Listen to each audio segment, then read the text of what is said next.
คลิปนี้สิมาสอนวิธีเฮ็ดให้ Facebook ไวขึ้นกว่าเก่าเนาะก่อนอื่นหมดเข้าไปที่แอป Facebook หลังจากนั้นเข้าไปที่3ขีดข้างเทิงเนาะกดเข้าไปที่3ขีดหลังจากนั้นเราจะมาเข้าที่ตั้งค่าเนาะรูปพันเฟืองข้างเทิงกดเข้าไปเลยมันจะเข้าสู่หน้านี้เราจะเลื่อนลงไป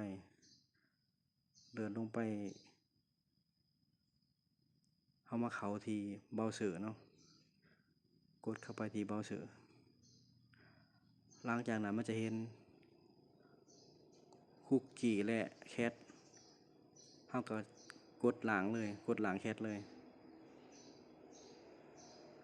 กดหลังไปเลยกดหลังไปอีกก็เป็นการสำเร็จในการล้างข้อมูลเนาะเฮ็ดให้ Facebook ไวขึ้นกว่าเก่าทุกท่านก็ลองไปเฮ็ดเบิ่งเนาะเพื่อว่ามันสิไวขึ้นกว่าเก่าคลิปนี้ก็จบเพียงเท่านี้เนาะฝากกดติดตามฝากกดไลค์กดแชร์เพื่อเป็นกำลังใจในการเฮ็ดคลิปต่อๆไปเนาะคลิปนี้ก็ขอจบเพียงเท่านี้ขอขอบใจ